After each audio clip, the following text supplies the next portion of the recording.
वो कहता है कि यम भगवान कभी भी टाइम से पहले या बाय मिस्टेक कहीं नहीं जाते या किसी के सामने नहीं आते।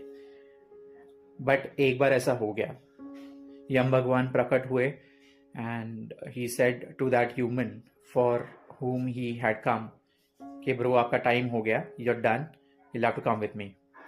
But that human was eating his food, he looked at यम भगवान और उन्होंने सिर्फ एक smile the and he simply said कि मेरा कर्म अभी ख़त्म नहीं हुआ है, आप जल्दी आ गए।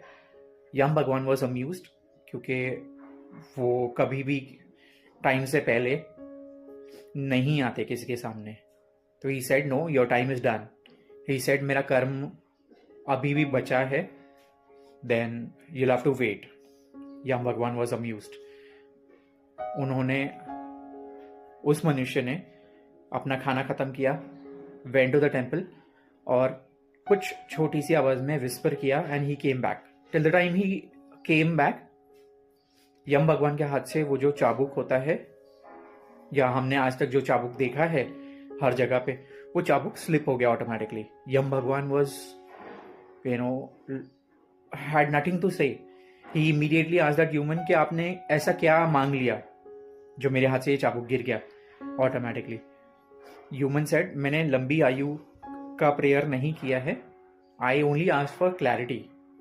यम भगवान simply said you do not belong to me because you do not have awareness. तो इस चीज से हमें यही सीखने मिलता है कि if you have the awareness that you need, you do not need to be there in this world anymore. You are already above this world. But if you do not have awareness, you will have to be here and struggle for many more years. So be aware, work for awareness, and follow Shobra Speaks for more such wisdoms and life lesson stories. Thank you.